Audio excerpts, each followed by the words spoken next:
j'étais avec ma famille. J'étais avec ma famille au pays. Je suis arrivée ici en 2002 et j'étais hébergée par ma tante. Donc c'est par elle que j'ai connu le centre d'accueil. Mais de ma famille, en fait, il y avait beaucoup de problèmes puisque mon père était dans l'occultisme, dans la Rose-Croix. Et donc, pour ceux qui connaissent, c'est une secte où les gens sont parfois amenés à faire des sacrifices humains, soit pour une position sociale, soit pour acquérir des biens. Et donc, mon père a commencé dès l'université, dans la secte, et au fur et à mesure, on demandait toujours plus. Donc, ce qui fait qu'à la maison, quand mon père et ma mère se sont mariés, ma mère ne connaissait pas encore Dieu. Après, quand ma mère a donné sa vie à Jésus, il y avait des confrontations, il y avait des conflits, des disputes au quotidien. Et à la maison, ça n'allait pas du tout. Ça n'allait pas. Et moi, personnellement, j'étais toujours malade. C'était 3 fois, 4 fois dans l'année, j'étais malade. Et c'était vraiment, des fois, je tombais dans les pommes à l'école, on me ramenait à la maison. J'étais vraiment dans une oppression constante. Et même à la maison, on sentait qu'il y avait quelque chose qui n'allait pas. On sentait qu'il y avait quelque chose qui n'allait pas, que papa, il faisait des choses qui n'étaient pas vraiment nettes. Donc, quand ma tante qui vit ici depuis 85 avait décidé de me prendre, je suis arrivée, donc je vivais chez elle. Mais spirituellement, le problème était pareil. J'avais peut-être changé de pays, mais j'étais toujours la même personne, avec les mêmes persécutions pendant la nuit, avec les mêmes craintes, les mêmes angoisses. Et c'est là que je suis arrivée chez ma tante. Donc quand je suis arrivée, c'est vrai qu'en arrivant à l'église, je trouvais un peu bizarre. J'aimais pas trop. Elle m'a dit, bon, moi c'est là que je vais, c'est là que je lutte, parce qu'elle aussi elle avait ses problèmes. Et au-delà de comment je suis venue, Dieu a permis que je connaisse le centre d'accueil. Et là, maintenant, la délivrance s'est faite.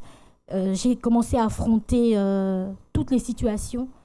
Quand j'étais avec ma famille, c'était différent. Là, j'étais moi-même face à moi. J'avais personne pour m'aider. J'avais plus ma mère pour m'aider en prière. Bien sûr, elle prie pour moi là-bas, mais je devais être face à mon problème moi-même. Et je devais prendre les armes de Dieu pour pouvoir vraiment résister. Parce que c'était pas évident au début. C'était vraiment... on sentait la menace. Mais grâce à Dieu, j'ai pu tenir avec la parole que j'ai écoutée. C'est surtout ça, écouter et pratiquer. Parce qu'ici, tout le monde est dans la foi. Mais quand j'étais dehors et que j'étais face à mon géant, c'est là que je devais réagir. Et tout était là dans la tête. C'est comme ça que j'ai pu tenir. Et ça fait 10 ans que je vis ici seule. Et c'est comme ça que je tiens. Et donc, dans la campagne d'Israël, j'ai dû sacrifier. C'était pas facile. Je connaissais pas c'était quoi la campagne d'Israël. Et j'ai dû me lancer. Financièrement, c'était difficile. Je venais grâce à Dieu, Dieu avait ouvert une porte. J'avais pu trouver un travail, mais c'était à temps partiel. Et c'était pas évident. J'ai fait le sacrifice. Le résultat, j'ai pu obtenir un logement beaucoup plus décent qu'où j'étais, parce que j'habitais juste ici à côté à Pantin. Et j'étais dans un 11 mètres carrés. Et donc là, j'ai pu obtenir un autre logement grâce à mon travail. Donc déjà, j'étais à temps partiel, mais on m'a donné quelque chose que je ne pouvais même pas espérer en étant à temps partiel dans le 91. Et c'est un endroit vraiment calme, bien, je n'espérais même pas. J'ai pu avoir le temps complet, CDI à temps complet. Et dans le service dans lequel je suis, j'ai dû évoluer. Je ne suis plus là où j'ai commencé. Oui, je suis plus haut, mais je ne vais pas m'arrêter là. Voilà. Donc, je continue à lutter jusqu'à aujourd'hui. J'ai pu obtenir mon titre de séjour, mais même la nationalité. Toujours en sacrifiant toutes les campagnes. J'ai participé. Pas dire que j'ai participé. Toutes les campagnes, je me suis lancée. Mais vraiment de toutes mes forces. Je me suis lancée. Vraiment pour voir la différence spirituellement. Parce que même si au départ, j'avais vu des améliorations, mais ce n'était pas ça. Au fur et à mesure, j'ai compris que ce dont j'avais besoin, c'était d'être scellée à l'intérieur, d'être forte à l'intérieur. Parce que jusqu'aujourd'hui, j'ai des luttes. Il y a des luttes qui arrivent. Mais c'est cette force intérieure qui me permet de tenir. Que Dieu te bénisse. Bonjour à tous et bienvenue dans votre émission France en direct, vous qui nous regardez dans le monde entier. Et aujourd'hui, je veux vous poser une question. Qui voudrait être en prison? Personne, ça c'est sûr et certain. Mais il y a certaines personnes qui se mettent en prison eux-mêmes. Et cette prison s'appelle moi-même. Pourquoi? Parce qu'il y a certains problèmes que nous restons renfermés en nous-mêmes et on ne peut pas avoir la solution, on ne peut pas trouver la solution. Alors on se donne des raisons, on se dit que les choses vont s'arranger d'elles-mêmes, les choses vont avancer d'elles-mêmes, les choses vont s'arranger par le biais d'une certaine chance, quelqu'un qui va venir. Alors ce n'est pas le cas. On va regarder, on va écouter le témoignage de Clarisse, une personne qui est arrivée au centre d'accueil et qui avait des problèmes sentimentaux et que ça a vraiment engendré jusqu'au niveau spirituel. Alors regardons, écoutons son histoire. Alors avant d'arriver au centre d'accueil, les choses étaient très compliquées pour moi. Je ne dormais pas la nuit, je faisais des cauchemars, je voyais beaucoup de morts dans mes cauchemars, continuellement. Ça pouvait durer plusieurs jours d'affilée. J'avais tout le temps peur, mais ça date depuis que j'étais petite jusqu'à ce que j'arrive. Dans la journée, j'étais normale, mais dès que la nuit arrivait, j'étais complètement transformée. J'étais vraiment remplie de peur, mais d'une peur qui me faisait avoir mal au ventre, envie de vomir. Et il fallait que je sois à côté de quelqu'un. C'était insupportable. C'était comme si j'allais être tuée dans la nuit. J'avais cette peur-là. Et je fumais beaucoup, vraiment beaucoup. J'avais une tendance suicidaire. Là. Donc je voulais toujours mourir. J'avais toujours cette envie-là. Je n'avais pas envie de surmonter les choses, en fait. C'est même pas que j'avais pas envie. C'est que je n'imaginais pas que je pouvais surmonter quoi que ce soit. Dans ma pensée, c'était ça. Je pouvais pas. C'était au-dessus de moi. C'était au-dessus de mes forces, au-dessus de mes capacités. Donc il fallait que je meure. Avant, c'était comme ça que je pensais. Mais voilà, au point où j'ai même fait des tentatives de suicide. Mais grâce à Dieu, je suis toujours en vie et tout.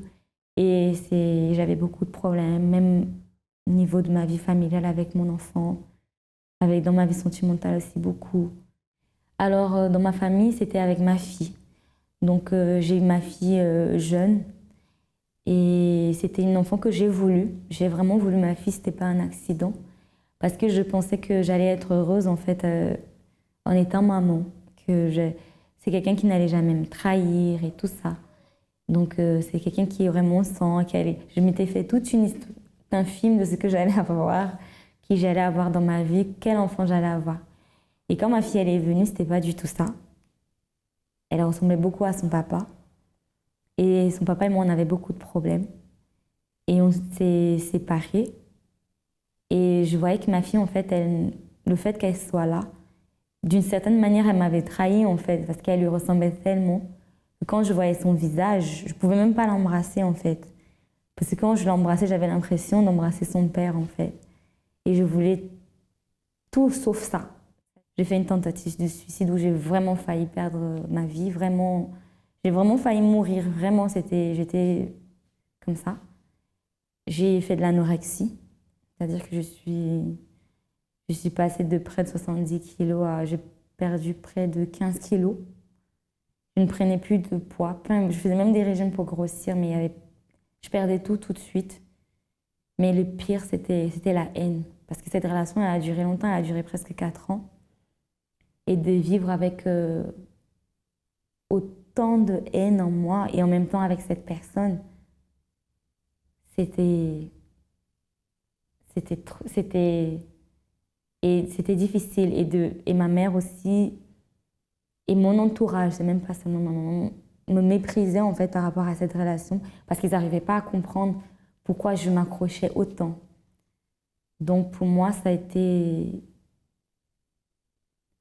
tout ça. J'ai totalement perdu confiance en moi, totalement. Ça a été ça le plus dur. Comme vous avez pu le remarquer, tellement battu, tellement découragé, on peut dire même les valeurs morales n'existaient plus parce que des abus moraux, et elle était toujours là dans la souffrance, dans cette vie sentimentale. Et aujourd'hui, ils se sont séparés avec le conjoint et elle génère une certaine haine, une certaine colère. Mais pourquoi cela? Parce que son intérieur était renfermé. Peut-être elle voulait s'en sortir, elle cherchait une solution. C'est sûr qu'elle a frappé à plusieurs portes, mais il n'y a rien qui est arrivé. Elle faisait des cauchemars, ça n'allait pas dans son intérieur. Elle a même perdu confiance en elle-même. Et si elle a perdu confiance en elle-même, c'est sûr et certain que ça va se refléter dans les autres branches de notre vie. Et comme pour elle, ça s'est reflété au niveau du travail. Alors, elle est arrivée au centre d'accueil par quel moyen? Découvrons-le. Alors, je suis arrivée au centre d'accueil par le moyen du semeur, en fait. Et je me suis dit, bon, ben, je vais aller voir. J'ai regardé sur Internet ce que c'était et tout. Je vais aller voir. Puis, je suis venue, hein. Je suis venue une après-midi et j'ai trouvé ça un peu... C'était inhabituel. C'était inhabituel, mais j'ai aimé.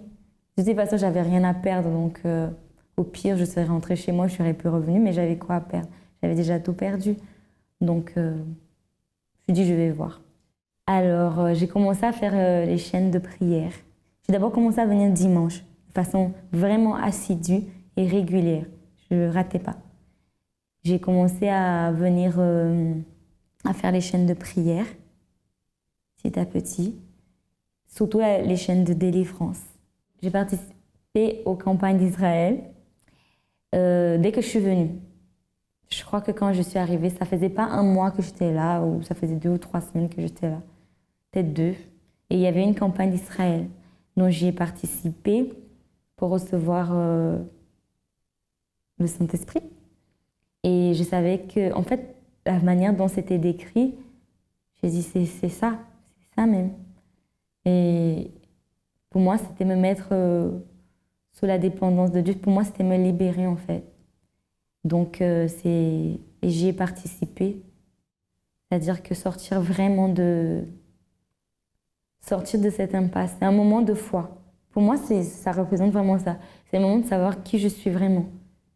Qui je suis, est-ce que je crois vraiment en Dieu? Est-ce que vraiment je crois à ce point? C'est un moment pour que moi-même je sache qui je suis.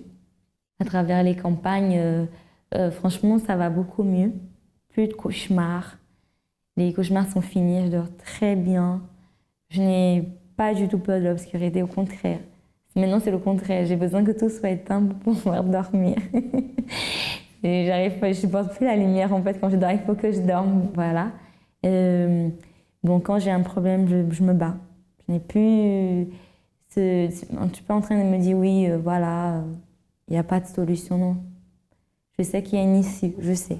J'ai la certitude, en fait. Par rapport à ma fille, à ma vie familiale, ça va beaucoup mieux. Donc, ma fille, je la gronde hein, quand elle fait des bêtises et tout, normal. Mais il n'y a plus ça, au contraire. Même quand j'ai des problèmes, elle est là pour me soutenir, pour me motiver dans la foi. Surtout dans la foi. Ça paraît bizarre, mais c'est vrai. Surtout dans la foi. Donc, on s'entend très bien. Il n'y a plus cette haine-là. Même avec son papa, on n'est pas ensemble, mais ça va beaucoup mieux. Il n'y a plus de haine où on peut rigoler, on peut échanger normalement. Voilà, donc délivrer de ces sentiments, de cette haine surtout. C'est cette haine qui était en moi depuis si longtemps. Mais je sais que je peux réussir. Je ne suis plus contrôlée par cette pensée. Je peux aller au-delà. C'est fini. La cigarette, au niveau de la cigarette, même l'odeur, même l'odeur, loin de moi. Je n'aime pas sentir ça. Je n'ai pas envie. Le centre d'accueil représente pour moi une mère. Un endroit de reconstruction, en fait. Et je ne savais pas qu'un endroit comme ça pouvait exister. C'est vraiment un nouveau départ. C'est vraiment ça. Aujourd'hui, dans la société, beaucoup de gens ignorent le côté spirituel parce qu'aujourd'hui, Clarisse a pu s'en sortir. Plus de cauchemars. Elle s'entend bien avec son conjoint. Aujourd'hui, il n'y a pas de haine, il n'y a pas de colère. Il n'y a même plus des envies de suicide. Et elle a pu s'en sortir à travers quoi? Une simple action de sa foi. La campagne d'Israël et le jeûne de Daniel. Et en plus, les chaînes de prière sont comptées parce que le centre d'accueil est ouvert tous les jours, 7 jours sur 7. Et on vous propose du lundi au vendredi 5 cultes où vous pouvez faire des chaînes de prière. Alors, si vous voulez en savoir plus par rapport à cela, alors vous pouvez appeler le 01 53 35 85 12. Je répète encore le 01 53 35 85 12. Et vous aurez une personne au bout du fil qui pourra vous aider, qui pourra vous diriger vers le centre d'accueil le plus proche de chez vous.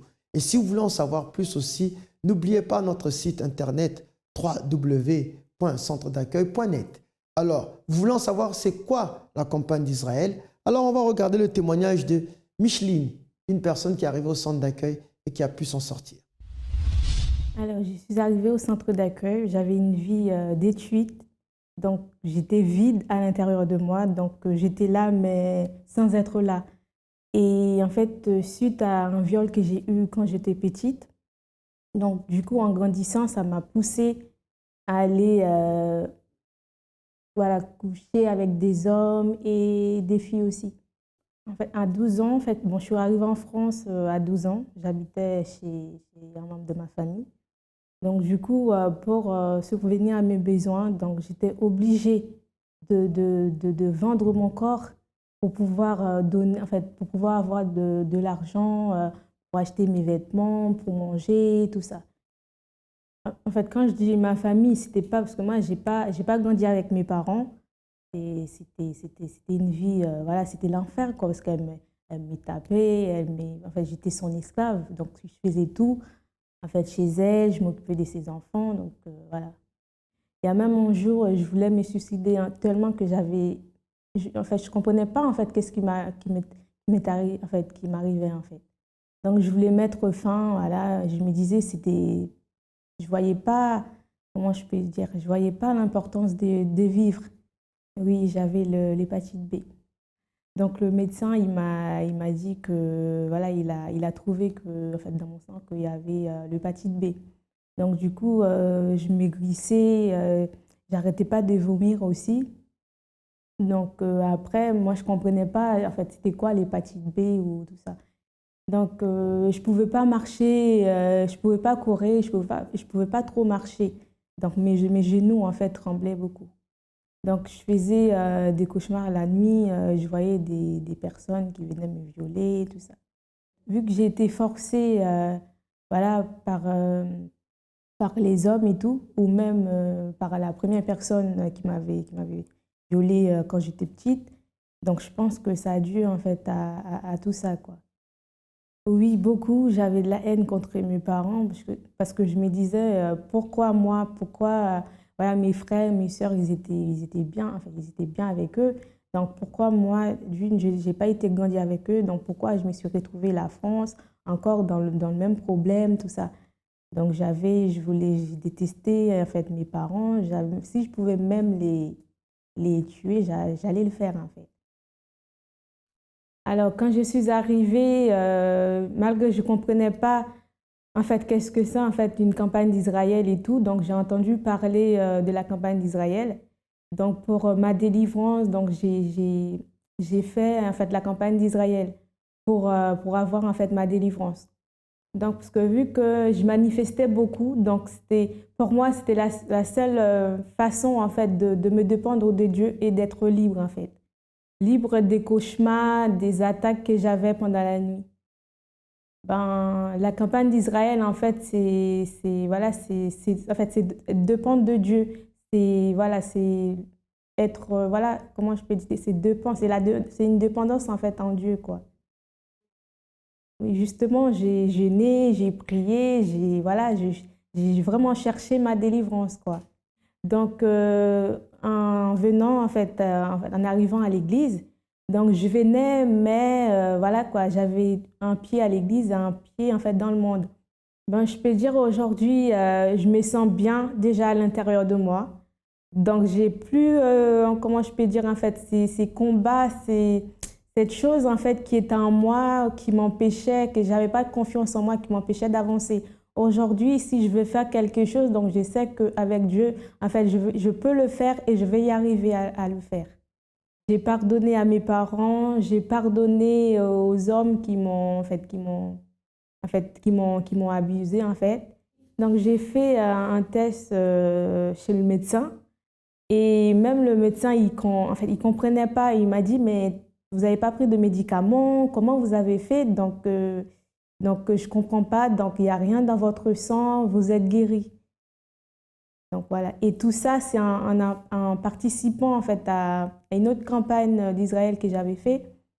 C'est la campagne, je ne me rappelle plus, c'était quelle en fait. En tout cas, j'ai participé dans une campagne pour avoir en fait ma guérison. Et Dieu m'a, en fait, aujourd'hui, Dieu m'a guéri, en fait, de cette maladie. Alors, vous avez pu voir le témoignage de Micheline qui a pu participer à une campagne d'Israël et qui a pu recevoir les réponses dont elle voulait. Alors, on va encore appeler plusieurs témoignages des personnes qui ont pu participer, qui ont utilisé leur foi et qu'aujourd'hui, ils ont reçu une délivrance, ils ont reçu une réponse, que ce soit dans leur vie financière, que ce soit dans leur vie sentimentale, que ce soit dans leur vie familiale, dans la vie, dans n'importe quelle branche, si je peux dire, ils ont reçu des résultats. Je buvais bière avec whisky, puisque bière, je ne sentais pas. Si je bois un mélange avec whisky, là, je sens. Whisky. Oui, whisky avec la bière. Même le déjeuner, je ne prenais pas du lait. Une bière avec le pain avec les œufs, pour moi, c'était bien. Bon, c'est ma mère qui était venue ici. Elle a parlé à Madame Évêque, elle a dit, ma fille, elle prie. J'ai prié dans les groupes de prière. Elle a dit, ma fille, elle prie, et puis c'est moi qui prenais même l'offrande. J'étais protocole, mais je buvais. Avant, je viens à l'église, je bois, je brosse, je mets les cacahuètes pour cacher l'odeur. Après, je pars servir. Mon fils, l'aîné, j'ai un garçon de 29 ans. Je l'ai envoyé peut-être à 23 heures de chercher l'alcool pour moi. Ma mère, elle priait. L'autre jour, elle est venue. L'autre jour, elle m'a mené ici. Bon, pour le faire plaisir, je venais, prière de 10 heures. Après 14 heures, je pars là, j'ai prié. Je ne venais pas pour moi, mais pour elle. L'autre jour, je suis partie à l'hôpital. Ils ont dit, madame, tu as des palpitations, il faut laisser l'alcool. Sinon, tu vas perdre ta vie. Il y avait une campagne d'Israël à 2001. Décembre pour rentrer à 2001. J'ai jeûné, j'ai prié. Les jours où j'ai déposé, puisqu'on avait fait les campagnes, même pendant le Noël, on était en jeûne. Moi, j'ai compté des jours jusqu'à les jours où je vais déposer pour boire. Les jours où on a fini, quand je suis venue à la maison, quand j'ai pris l'alcool, j'ai senti mauvais. J'ai vomi depuis là, pasteur, évêque, jusqu'à aujourd'hui. Je touche plus l'alcool. Amen. Amen. Avant d'arriver au centre d'accueil, j'étais victime d'un esprit de malédiction dans ma vie sentimentale. Et ça m'a contaminé ma vie spirituelle et ma vie financière. Je n'avais pas de projet, j'étais tombée dans la dépression et j'habitais chez les gens.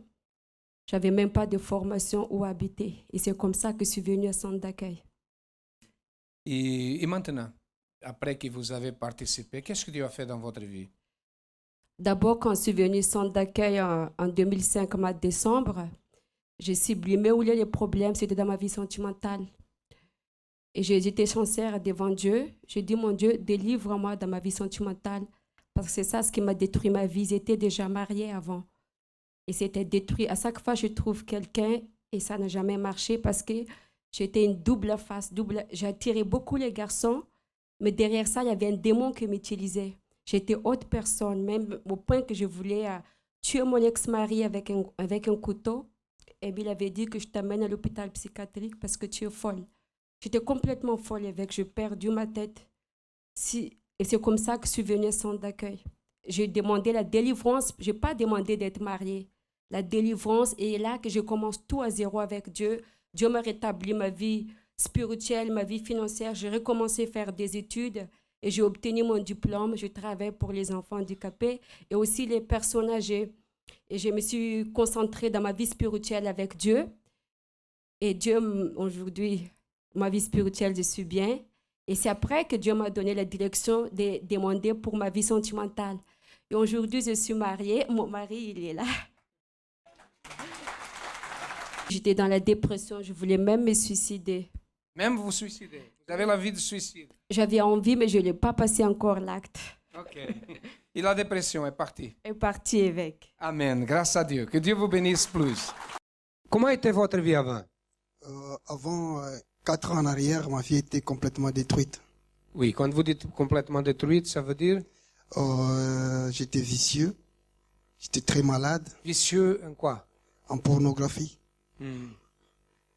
Donc, j'ai resté des heures et des heures sur Internet pour regarder la pornographie. Ok. Et comment était votre vie financière, votre vie? Comment étiez-vous? excuse-moi, j'étais très malade, j'avais l'hémorroïde interne, au point où il y avait les sangs qui coulaient quand je marchais, tout ça. Donc, et au point de vue spirituel, j'étais aussi vide. Donc, tout le temps, je m'énervais pour un oui et pour un non. Et quand je m'énervais, même 100 personnes peuvent venir pour me dire non. Donc, c'était une chose qui s'est présentée devant moi, et je le prenais, puis je lançais sur la personne qui était en face de moi. Donc, j'étais comme ça. Et votre vie financière? Ma vie financière était complètement détruite. En fait, j'avais pas aussi des papiers, du travail aussi. J'avais pas. Est-ce que vous croyez en Dieu avant? Oui, depuis... Vous fréquentez d'autres dénominations? Oui. J'ai connu le centre d'accueil par le biais de ma belle-sœur qui fréquente le centre d'accueil ici. Quand je suis arrivé, c'était un dimanche à 10h. Et le pasteur, il prêchait, c'était proche de la campagne d'Israël, à 2 semaines de la campagne d'Israël. Le pasteur, il parlait des miracles, en fait. Est-ce que vous avez déjà vu le miracle dans votre vie?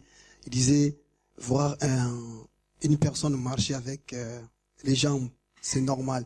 Mais est-ce que vous avez déjà vu une personne marcher avec la tête en bas et les jambes en haut? Après, il a expliqué que c'est ça que Dieu veut faire dans votre vie. Alors, ça m'avait touché. J'ai dit, mais comment le pasteur doit parler des choses comme ça? Après, à la fin de la prière, je vis le pasteur.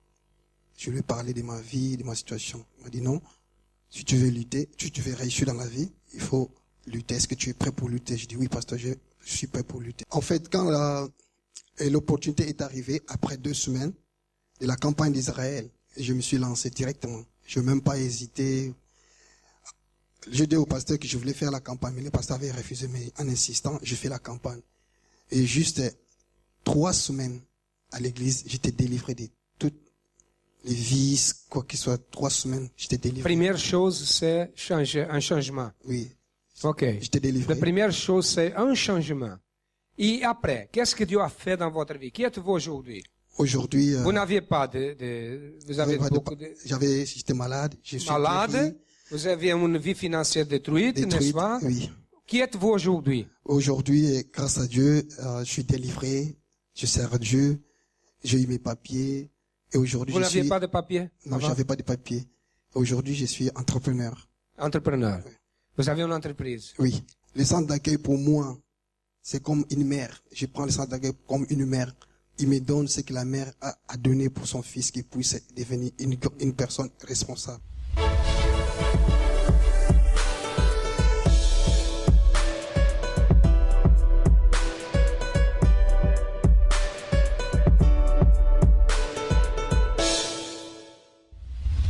Comme toute chose a une fin, alors cette émission arrive à sa fin. Mais sans oublier que le centre d'accueil, ses portes sont ouvertes à votre disposition au 254 rue du Faubourg Saint-Martin, Paris 10e. Et c'est le siège. Et vous pouvez emprunter la ligne 2, 5 et 7 et descendre à Stalingrad, ou bien la ligne 7 et 7 bis et descendre à Louis-Blanc. 5 minutes de marche, vous y êtes. Il y aura toujours un pasteur ou une personne qui pourra vous accueillir, vous diriger et que vous puissiez recevoir l'aide qui est possible pour que vous vous en sortez à tous les problèmes dont vous faites face. Et sans oublier que 24 heures sur 24, nous sommes opérationnels. Vous pouvez appeler la Mi 24, c'est la ligne SOS qui est le 01 53 35 85 12. Je répète encore le 01 53 35 85 12 et il y aura une personne qui pourra vous diriger vers le centre d'accueil le plus proche. Même si vous êtes dans les provinces ou dans les îles, nous sommes toujours présents et partout ailleurs aussi au monde, nous sommes présents. Alors, n'hésitez pas, car la foi qui dort ne peut pas avoir des actions. Mais la foi qui est active, alors Dieu réagit. Quant à moi, je vous dis à demain, toujours à la même heure et que Dieu vous bénisse.